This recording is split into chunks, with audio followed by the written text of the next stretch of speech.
காங்கிரஸோட ஜெய் பீம், ஜெய் பாபு, ஜெய் சம்விதான். ஸோ இவங்களுக்கும் இந்த மூணுத்துக்கும் எந்த சம்பந்தமும் இல்லை.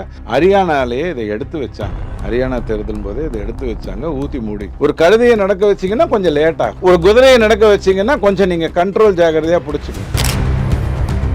ராகுல் நடக்கிற பாத யாத்திரையில விஜய் போனார்னு வச்சுக்கோங்க, தமிழ்நாட்டில் கூட்டம் விஜய் பக்கம் போயிடும். அவ்வளவுதான் அவங்க பாத யாத்திரையினோட லட்சணம். யாரையாவது பிரிச்சுக்கிட்டே இருந்து அவங்க பிரிட்டிஷ்காரங்க அப்படி தானே சொல்லி கொடுத்துட்டு போயிருக்காங்க. நேரு பாவம் அந்த டைம்ல அவங்களோட தான் நிறைய சுத்திட்டு இருந்தாரு. அவங்க எல்லாம் சுத்தி இந்த மாதிரி பிரித்தாளுங்கிறதே ஒரு வேலைன்னு வச்சுக்கிட்டு கேவலங்களை பண்ணிக்கிட்டு இருக்காங்க. அந்த பாத யாத்திரையில் இவர் சந்தித்ததெல்லாம் அயோக்கியர்கள், நாக்சலைட்ஸ், தீவிரவாதி, கம்யூனலிஸ்ட், எவனெல்லாம் சந்திக்க கூடாதோ அவனெல்லாம் இவர் சந்திச்சுட்டு இருந்தார். அதுதான் மிகப்பெரிய தவறு. மத்திய பிரதேசில் 21 மாவட்டங்கள்ல அவர் கடந்து போறாரு. 17 மாவட்டங்கள்ல மத்திய பிரதேசில் காங்கிரஸ் ஊத்தி மூடிடுச்சு. அதிமுக, தாவேகா, விசிகா ஒரு கூட்டணியாக அமைவதற்கான அத்தனை வாய்ப்புகளும் இருக்கு. அமைய போதுன்னு தெரிஞ்ச உடனே கம்யூனிஸ்ட் இங்கிருந்து அங்கே டைவ் அடிக்கிறதுக்கான வாய்ப்புகளும் தெளிவாக இருக்கு. அதில் எந்த ஒரு மாற்று கருத்தும் இல்லை. திமுக இருக்கிற வரைக்கும் நீங்கள் ஜனநாயகத்தை எதிர்பார்க்க முடியாது, அராஜகம் தான் இருக்கும். 2026 திமுகவுடைய நல்லாட்சி முடிஞ்சு போகுங்கிற நம்பிக்கை எனக்கு இருக்கு.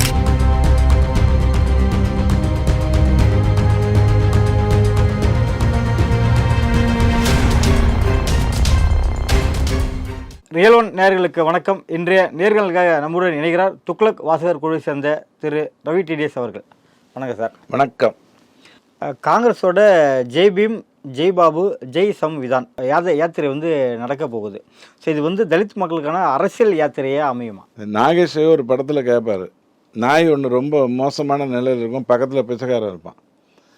பிச்சைக்காரன்ட்ட போய் கேட்பார், என்னது? அந்த நாய்க்கு பேர் சொல்லுவான். ஏய், பேரை வச்சியா சோத்தை வச்சியா அப்படின்னு கேட்பாரு.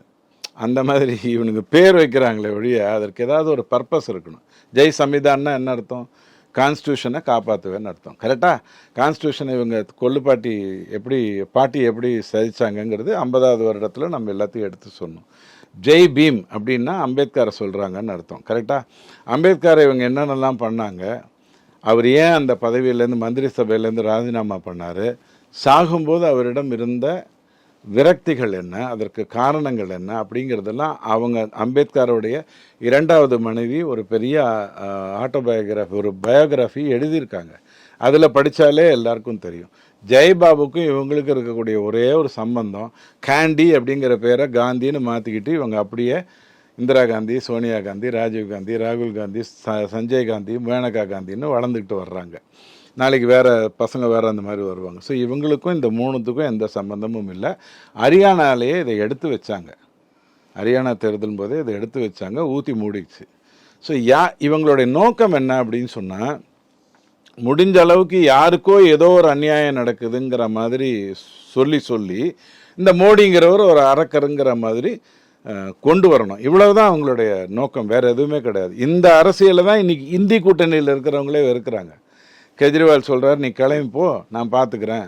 மமதா சொல்கிறாங்க, நீ எதுக்கு இங்கே உட்காந்துருக்கேன்னு எனக்கு தெரியல, நான் கிளம்ப போகிறேன் அப்படின்னு. அந்த இந்தி கூட்டணியே ராகுல் காந்தியும் அவருடைய அரசியலும் வெறுப்பதற்கு காரணமே இந்த மாதிரியான அபத்தமான ஒரு விஷயங்கள் தான். நாடு வளர்ச்சி அடைய என்ன செய்யணும்? நான் ராகுல் காந்தியாக இருந்தால் என்ன பண்ணுவேன்னா, இந்தியாவில் எந்தெந்த இடத்துலலாம் தொழில் கூடங்கள் வரலைன்னு ஒரு அறிவிக்கை விடுவேன். மோடி செத்தார், பதிலே சொல்ல முடியாது. ஏன்னா 10 வருஷத்துக்குள்ளே எப்படி 70 வருஷ அநியாயங்களை அவரால் திருத்த முடியும்? அட்லீஸ்ட் இன்னொரு 6-7 வருடங்கள் ஆகணும் எல்லா இடத்துலையும் வர்றதுக்கு. அவர் மோடி என்ன பண்ணார், ஒரு 112 மாவட்டங்களை தேர்ந்தெடுத்து இதை வளர்ச்சி அடைகின்ற ஒரு இடமாக கொண்டு வருவேன் அப்படின்னு முயற்சி பண்ணார். 112 பண்ணணும்னா எவ்வளோ நாள் ஆகும்?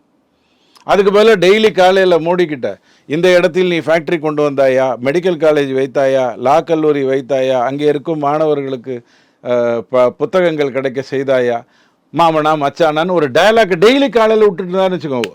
ராகுல் காந்தி கொஞ்சம் ஆக்டிவாக யோசிக்கிறவராக இருந்தால், திறமையானவராக இருந்தால், அறிவுள்ளவராக இருந்தால், ஏற்கனவே இருக்குது ஆனால் கொஞ்சம் அதிகமாக இருந்தால் இதெல்லாம் தான் கேட்டிருப்பேன்.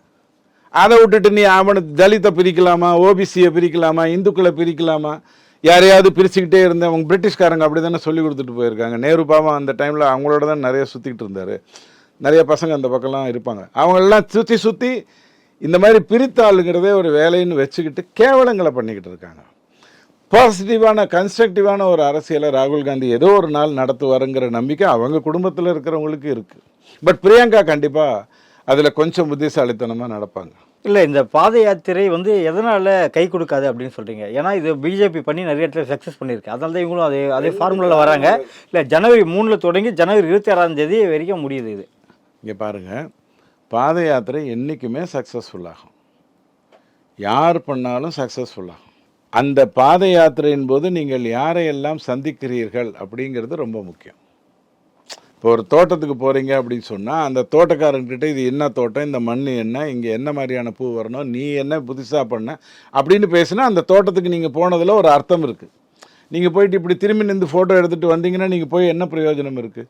அந்த பாத யாத்திரையில் இவர் சந்தித்ததெல்லாம் அயோக்கியர்கள், நாக்சலைட்ஸு, தீவிரவாதி, கம்யூனலிஸ்ட்டு, எவனெல்லாம் சந்திக்கக்கூடாதோ அவனெல்லாம் இவர் சந்திச்சுட்டு இருந்தார்.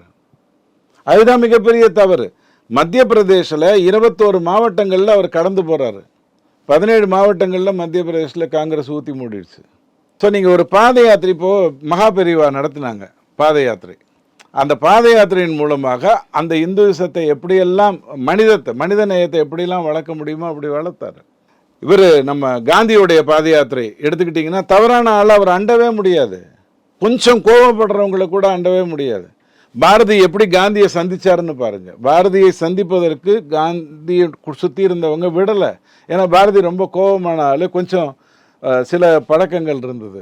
ஸோ விடலை, சுப்பிரமணிய பாரதியை விடலை. அதுக்கப்புறம் அவர் போகிறாரு, போய் பேசிட்டு வர்றாரு. மகாத்மா காந்திக்கு பாரதியை பற்றி ஒரு அபிப்பிராயம் வருது. இப்படி ஒரு இடத்துக்கு போனால் யாரை சந்திக்கிறோங்கிறது ரொம்ப முக்கியம். எதற்கு அந்த பாதையில் போகிறோங்கிறது ரொம்ப முக்கியம். வெறுமை நடந்து ஒரு பிரயோஜனமும் இல்லை. ஒரு தப்பாக எடுத்துக்காதீங்க, கம்பேரிசனுக்காக சொல்லலை. ஒரு கழுதையை நடக்க வச்சிங்கன்னா கொஞ்சம் லேட் ஆகும். ஒரு குதிரையை நடக்க வச்சிங்கன்னா கொஞ்சம் நீங்கள் கண்ட்ரோல் ஜாகிரதையாக பிடிச்சிக்கணும். அத்வானி செய்த ரத யாத்திரை அப்படிங்கிறது இந்த நாட்டில் இந்துக்களுக்கு ஒரு மோசம் நடக்குது, இவங்க பிரிக்கணும்னு நினைக்கிறாங்க. விபி சிங் அந்த மண்டல் கமிஷன் மூலமாக, மண்டல் கமிஷனை கொண்டு வந்தது மொரார்ஜி தேசாய். நல்லா புரிஞ்சுக்கோங்க. அந்த ரிசல்ட் வந்தபோது அதை வெளியில் விடாமல் தடுத்தது ராஜீவ் காந்தி. அதற்கு எதிராகத்தான் விபி சிங் அதை கொண்டு வர்றாரு. அங்கே ஒரு போராட்டம் நடக்குது, ரத யாத்திரை வருது. ஸோ ஒரு யாத்திரை, அதற்கான மூலம், அதற்கான காரணம், அதற்கான நோக்கம், அதை செய்கின்ற விதம், இத்தனை விஷயம் இருக்கு. தலித் மக்களையாவது தன் பக்கம் ஈர்க்க முடியுமா சார்? எல்லா மக்களையும் ராகுல் காந்தியால் ஈர்க்க முடியும்.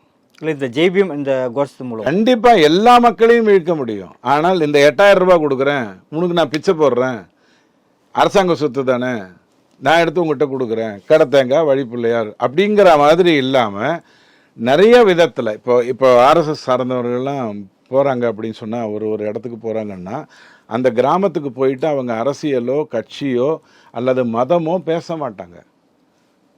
மதம்ங்கிற வார்த்தையே அவங்களுடைய வாயிலிருந்து வரவே வராது. ஏன்னா இந்த நாடு இல்லை, இந்த உலகம் சனாதனத்தை சார்ந்தது, அதிலிருந்து மற்ற பிரிவுகள்லாம் வந்ததுங்கிறது அவங்களுக்கு தெரியும்.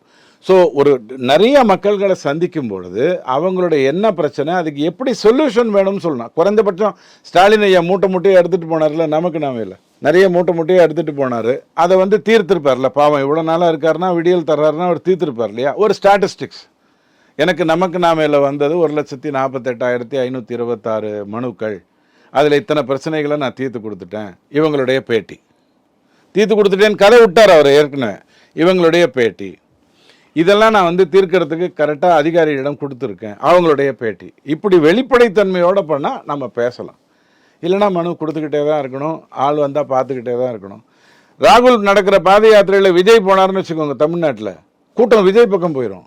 அவ்வளோதான் உங்கள் பாத யாத்திரையினுடைய லட்சணம். நான் சொல்ல புரியுதுங்களா? ஸோ ஒரு யாத்திரைனா அதுக்கு ஒரு இலக்கு இருக்கணும், நோக்கம் இருக்கணும். யாரை சந்திக்கிறீர்கள் என்பது ரொம்ப முக்கியம். இல்லை, இந்த யாத்திரைக்கு பாஜக எதிர்வினையாற்ற வாய்ப்பு இருக்கா? அவங்களும் வேறு மாதிரியான ஸ்டாண்ட் எடுப்பாங்க, ஜாலியாக நடக்க விட்டுருவாங்க. ஏன்னா பாராளுமன்றத்தில் கொசுக்கடி தாங்க முடியல. அதனால் நீங்கள் எங்கேயாவது இருந்தாருன்னா எங்கே இருக்காருன்னு மட்டும் பார்த்துட்டு விட்டுருவாங்க. உதாரணத்துக்காக சொல்ல, வெறும் பார்லிமெண்ட்டத்தை பேச விட மக்கள்கிட்ட போனால் காங்கிரஸ் அபரிதமாக வளரும் அப்படின்ற ஒரு எண்ணம்.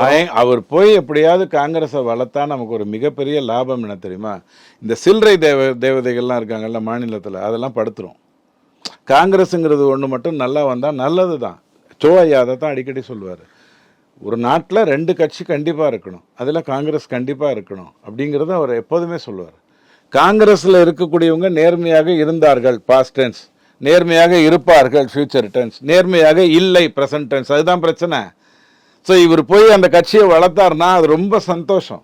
இந்த நேர்மையாக பிரிக்கிறீங்க இல்லையா, இந்த நேர்மையாக இல்லை எந்த அடிப்படையில் சொல்கிறீங்க? இல்லை ஊழலா?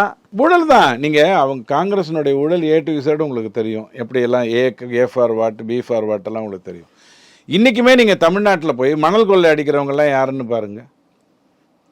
பிரதானமாக காங்கிரஸில் வந்து வலுக்கட்டாயமாக சேர்ந்து அதன் மூலமாக சில லாபங்களை எடுக்கிறவங்களாக தான் இருப்பாங்க. 60 இருக்கக்கூடியவங்க நிறைய பேரை பாருங்கள். அவங்களுடைய வேலையே ஒன்றா ரியல் எஸ்டேட்டில் இருக்கும், இல்லைனா மணல் கொள்ளையில் இருக்கும். அவங்க தான் இருப்பாங்க. அவங்க எப்படி நேர்மையாக ஒரு வியாபாரத்தை செய்வாங்க? அடிப்படையே தப்பு. காங்கிரஸுங்கிற பேர் இயக்கம் அது மகாத்மா காந்தியோட லிங்க் பண்ணிக்காதீங்க. இளைய தலைமுறைகள் தயவு செஞ்சு இன்றைக்கி இருக்கக்கூடிய காங்கிரஸை மகாத்மா காந்தியோட சேர்த்துக்காதீங்க. அது காங்கிரஸே வேறு. இது KHANCROSS கானுக்கும் கிராஸுக்கும் இருக்கிற காங்கிரஸ் தான் இந்த காங்கிரஸ். அதில் ஒன்றும் மாற்று கருத்து இல்லை. ஆனால் இவர்கள் வந்தாங்கன்னா தேசிய அளவில் ஒரு கட்சி நல்லா வந்ததுன்னு சொன்னால் இந்த மாநில அளவில் அனாவசியமாக சொதப்பிக்கிட்டு இருக்காங்கல்ல, இவங்க வந்து படுத்துருவாங்க. நீங்கள் மமதாவோட எதை பேசி பங்களாதேஷ் பிரச்சனை தீர்க்க முடியும்னு எனக்கு சொல்லுங்கள். மமதா மேடத்தோட உட்காந்து என்ன பேசி நீங்கள் தீர்க்க முடியும்? அவங்களுக்கு இருக்கிற சொத்து மொத்தம் 18 லட்சம் சொல்லியிருக்காங்களா? மார்டின் ஐயா கொடுத்தது கிட்டத்தட்ட 800 கோடி. இது அவங்களுக்கு கொடுக்கலையா? கட்சி நிதி தானே கொடுத்தாரு. கட்சிக்கு கொடுத்தா எதுக்கு கொடுப்பாங்க? யார்கிட்டேருந்து ஃபேவர் வாங்குறதுக்காக கொடுப்பாங்க? இதில் அவங்களாவது பரவாயில்ல. ஸ்டாலின் ஐயாவுக்கு அதை விட கம்மின்றாங்க. கொஞ்சம் தான், ஒரு ஏதோ 1 கோடியோ 2 கோடியோ தான் வச்சுருக்காருல சொத்து. அந்த லிஸ்ட்டில் பார்த்தீங்கன்னா 14வது இடத்துல இருக்கார். நான் பயந்துட்டேன். இப்படியே ஏழை ஆகிட்டு இருந்தாருன்னா ஸ்டாலின் ஐயா இந்த நாடு எப்படி தாங்கும்? திமுக எப்படி நாட்டை காப்பாற்றும்? இப்படி பரம ஏழை நாளைக்கு குடிசையில் போய் உட்காந்துட்டாருன்னா அப்படிங்கிற அளவுக்கு இந்த மாதிரி சில்லறை தேவதைகள் எல்லாம் முடிஞ்சு வெறும் காங்கிரஸ் பிஜேபின்னு இருந்தால் நல்லது. கம்யூனிஸ்டையும் சேர்த்துக்கோங்க, கொஞ்சம் மசாலா இருக்கணும். கம்யூனிஸ்ட் காங்கிரஸ் பிஜேபின்னு இந்த நாடு இருந்ததுன்னா நல்லது, பல விதத்தில் நல்லது. இந்த சில்லற விஷயங்கள் எல்லாம் செய்யக்கூடியவங்களை வச்சுக்கிட்டு ரொம்ப கஷ்டப்படுது நாடு. இந்திரா காந்தி இதை கரெக்டாக ஹேண்டில் பண்ணி இருந்திருக்கலாம். இந்திரா காந்தி அம்மா தான் காங்கிரஸினுடைய மிகப்பெரிய தலைவி, Durga Devi and all those things. அவங்க மாநில ரீதியாக தலைவர்களை வளர விட்டுட்டு அந்த தலைவர்கள் இவர்கிட்ட மட்டும் பேசுகிற மாதிரியான ஒரு செட்டப்பை கண்டினியூ பண்ணி இருந்திருந்தால் ரொம்ப நல்லா இருந்திருக்கும். இவங்க என்ன பண்ணிட்டாங்க, அவங்க யாருமே வளரக்கூடாதுங்கிறதுக்காக அந்த மாநிலத்தில் இருக்கக்கூடிய எந்த தலையும் வளரக்கூடாது. ஓ நீ இப்போ 2 வேளை சாப்பிட்றியா, அப்போனா நீ அவுட்டு. ஓ நீ இப்போ காலையில் டீ வேறு குடிக்கிறியா, அப்போனா நீ அவுட்டுன்னு எல்லாரையும் முடிச்சு விட்டாங்க. இது என்னாச்சு, ராஜசேகர் ரெட்டி அப்புறம் ஜெகன்மோகன் ரெட்டி, இந்த பக்கம் வந்து ஒவ்வொரு இடத்துலையும் ஒரு கட்சி, தேவையில்லாமல் ஒரு மமதா. காங்கிரஸ்லேருந்து வெளில வந்தவங்க தானே இவங்க எல்லாருமே. இதுதான் இந்திரா காந்தி பண்ண மிகப்பெரிய முட்டாள்தனம் இந்தியாவுக்கு. என்னை பொறுத்த வரைக்கும் தன்னுடைய மாநில தலைவர்கள் வளர்த்து விட்டுருந்துருக்கலாம், ரொம்ப அருமையாக வந்திருப்பாங்க. பிரணாப் முகர்ஜிலாம் எவ்வளோ அற்புதமாக வேலை செய்யக்கூடியவர். எல்லாரையும் புறந்தள்ளியாச்சு. அப்போ என்னாகும், காட்டு செடிகள் தான் வளரும், களை எடுக்கணும். ஸோ காங்கிரஸுங்கிற பேரிழக்கம் வளர வேண்டும். கம்யூனிஸ்ட் காங்கிரஸ் பிஜேபின்னு இருந்ததுன்னா அது ஆரோக்கியம், பேச முடியும். ஆனால் இப்படியே இன்னொரு 10 வருஷம் விட்டுட்டிங்கன்னு வச்சுக்கோங்க, பழைய கம்யூனிஸ்ட்னா யாருன்னு நம்ம அருணனையாவுடைய குடும்பத்தில் இருக்கிறவங்களுக்கும் தெரியாது, பழைய காங்கிரஸ்னா யாருங்கிறது கோபண்ணா வீட்டில் இருக்கிறவங்களுக்கும் தெரியாது, பழைய திமுகனா என்னங்கிறது கூட உதயநிதி வீட்டில் இருக்கிறவங்களுக்கு தெரியாதுன்னு போய் இது எல்லாமே தவறான ஒரு உதாரணங்களாக மாறி போயிடும். அப்படி நடக்கக்கூடாது. டிவிகே கட்சியை சேர்ந்தவர்கள் புத்தாண்டு செய்தியை அச்சிட்டு கைப்பிரசுரமாக பல இடத்துல கொடுத்துருக்காங்க. இது வந்து போலீஸ் வந்து கைது பண்ணியிருக்காங்க. இது குறித்து திருமாவளவன் அவர்கள்ட்ட கேட்கும்போது பார்த்தீங்கன்னா இது வந்து காவல்துறை அப்படி பண்ணியிருக்கக்கூடாது அப்படின்னு சொல்லிட்டு டிவிக்கு ஆதரவாக பேசியிருக்காரு. கொஞ்சம் கொஞ்சமாக திமுக எதிர்ப்பு கருத்துக்களுங்கிறது வர தொடங்கியிருக்குன்னு நீங்கள் பார்ப்பீங்க. இதை 2 விதமாக நான் பார்ப்பேன். ஒன்று, அவன் மட்டும் எதிர்த்து பெரிய அமௌண்ட்டாக வாங்கிட்டு போயிடுவானா, ஏய் நானும் எதிர்க்கிறேன் பார். இப்போ கம்யூனிஸ்ட்டு சில கருத்துக்கள்லாம் சொல்கிறாங்க இல்லையா, ஜனநாயக விரோதகம் நடக்கிறது, இதுக்கு என்ன சொல்கிறது, ட்ரேட் யூனியனுக்கு அகெயின்ஸ்டாலாம் நடக்குதுலாம் சொல்கிறது வந்து நான் 2 விதமாக பார்ப்பேன். ஒன்று, நீ மட்டும் எதிர்த்து பெரிய லம்ப் அமௌண்ட் வாங்கிட்டு போவேன், நான் மட்டும் ஜால்ரா பண்ணிட்டு கொஞ்சமாக அமௌண்ட் வாங்கணுமா அப்படின்னு லைட்டாக அந்த எதிர்ப்பு அலைகளை கொடுக்கறது. இன்னொன்று வந்து இல்லை, நியாயமாகவே அங்கே அதிகார பகிர்வை பற்றி பேசுவதற்கு யாருக்கும் திராணி இல்லாமல் இருந்தது, திருமாவளவன் 2016 பேசினார், பின்னாடி பேசக்கூடிய வாய்ப்புகள் வந்தது, அவர் பேசுகிறாரு, நாமளும் பேசுவோங்கிற ஆரோக்கியமான ஒரு விஷயம். ஐயா, ஒரு துண்டு பிரசுரம் கொடுக்குறாங்க, அது சாலைக்கு இடையூறாக இருக்கா, அப்போ போலீஸ் வரணும். இது புத்தாண்டு செய்தி தான். ஆனால் அதே நீங்கள் ஆளுநரை சந்தித்து வந்துட்டு உடனே அதை ஒரு விஷயமா கொடுக்குறீங்க அப்படின்னு சொன்னால் அது தடை பண்ணக்கூடாது. காமராஜ் அவர்களே திமுகவை வளர்த்து விட்டாருங்கிறதுக்கு ஒரே ஒரு கருத்தை தான் சொல்லுவாங்க. திமுக போராட்டம் நடத்தும் போது நடத்தட்டும்னு விட்டுருந்தாருன்னு வச்சுக்கோங்க, ஒரு பிரச்சனையும் இருந்திருக்காது, அந்த கட்சி வளர்ந்திருக்காது.